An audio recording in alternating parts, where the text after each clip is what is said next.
Hi guys, welcome back to my channel, or welcome to my channel if this is your first time seeing me. Today I have quite an inspirational video for you all. I'm going to be talking about how I got my Canada study permit application approved after 2 refusals. I think this is a very important video because a lot of people actually get the first applications refused quite often, and I wanted to share my experience with you and talk about ways that I overcame the reasons that they raised in my refusal letter. So I hope this video helps. Again, I just want to say I'm not an immigration advisor or immigration lawyer, so what I say is just information that I got through my own research, but it all ultimately got me approved for Canada study permit. So take what you will from this video. You don't have to do exactly as I say. It's really up to you and what is going on with the application. Okay, so let's get into the video.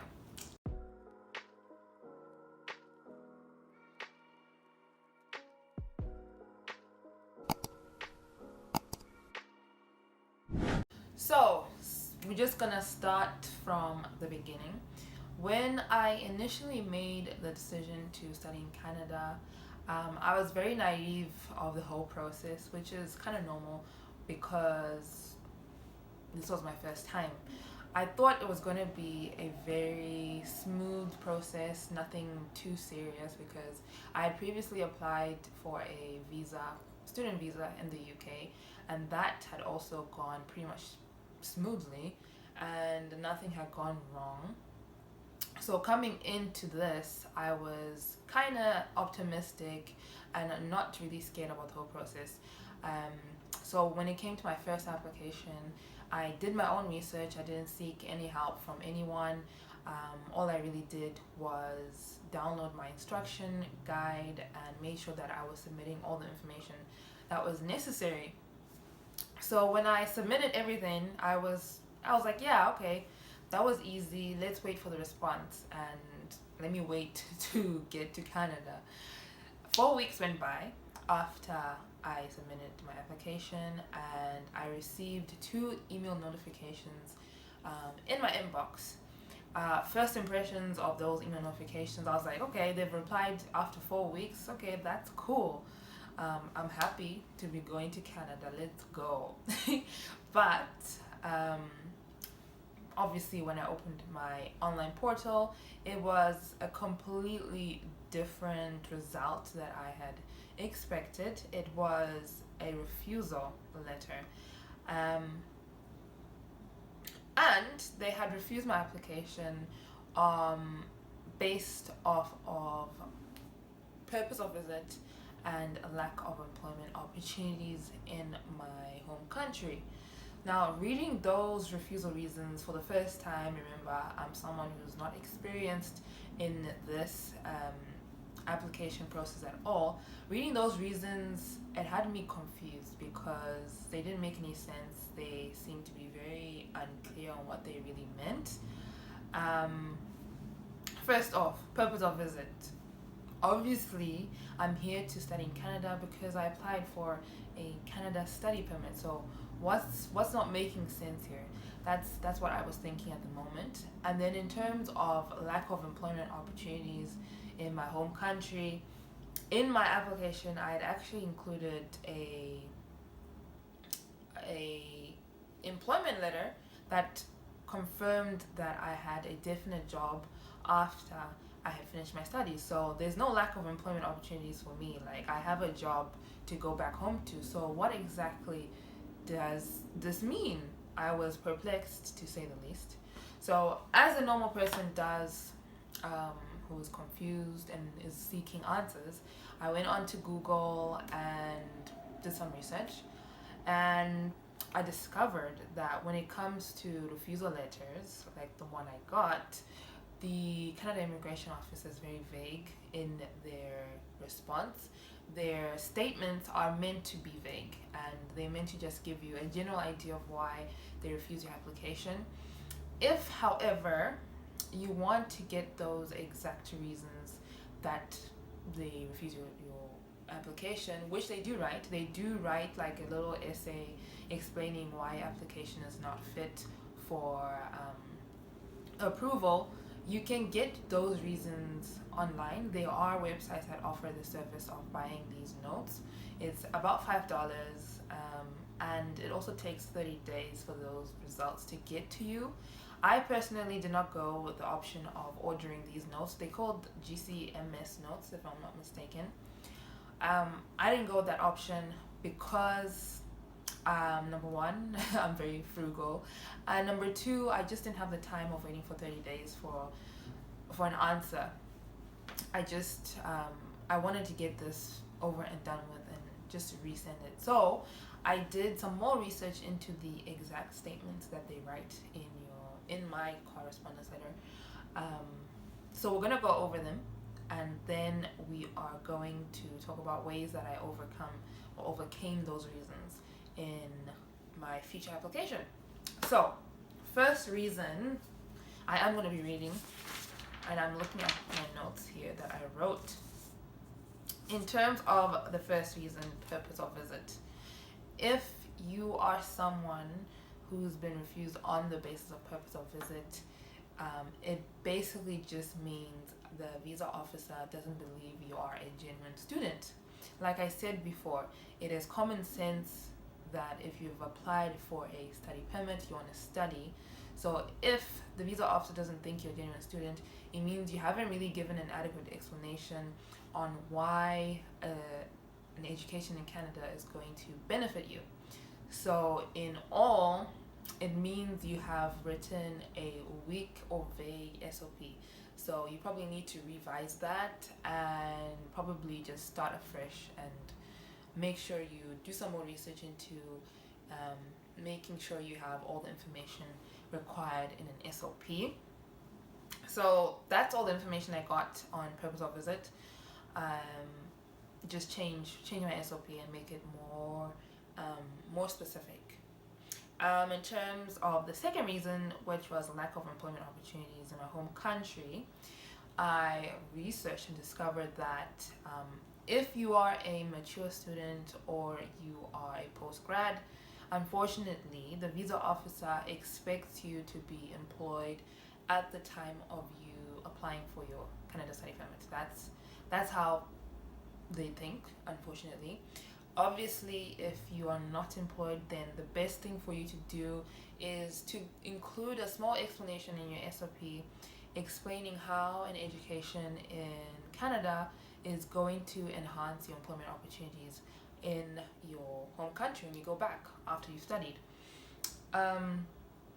One thing I will also say is that even if you are employed, it's also very good to include this little explanation as well, because you never know what could happen over the years. You could come here and study, and your company goes bust and you lose your job. You never know. So you need to make sure you're up to date with the information and news that's going on in your country, so that you can give a good explanation of why people in your field are beneficial to the economy or to whatever company that you might be wanting to work at. So make sure you are up to date with that information.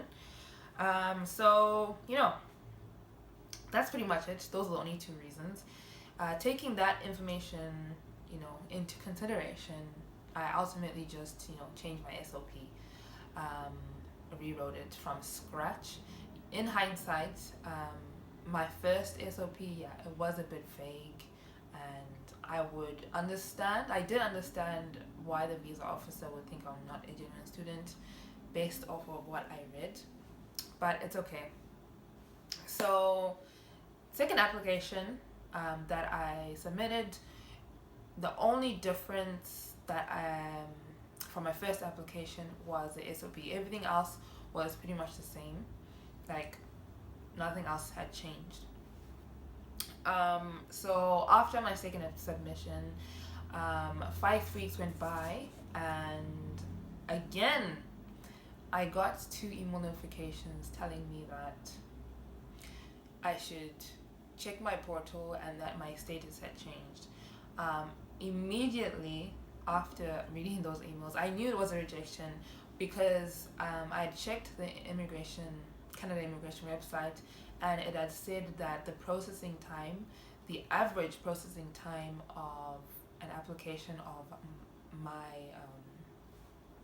my kind was 12 weeks, and only 5 weeks had gone by. So there's absolutely no way they saw my application and were like, you know what, you deserve this Canada study permit right now, so we're gonna reply to you as early as possible. You're special. Like there's no way that they were thinking that. So to me, it was an automatic rejection in my mind. I opened my portal, and of course it was. I wasn't surprised. At this point, I was kind of feeling defeated and not sure what to do. I was even second guessing my decision of even applying to Canada. I was just, kind of demoralized. Okay. But when I read the correspondence letter, it did give me a little bit of hope, because this time my second application was only refused based off of insufficient funds, which was also a very bizarre reason as well, because my proof of funds documentation proved that I had gone over and above the minimum requirement of funds that I needed to show. So that was confusing. But there was a silver lining in this rejection, which was that they didn't raise their previous concerns for my first application again.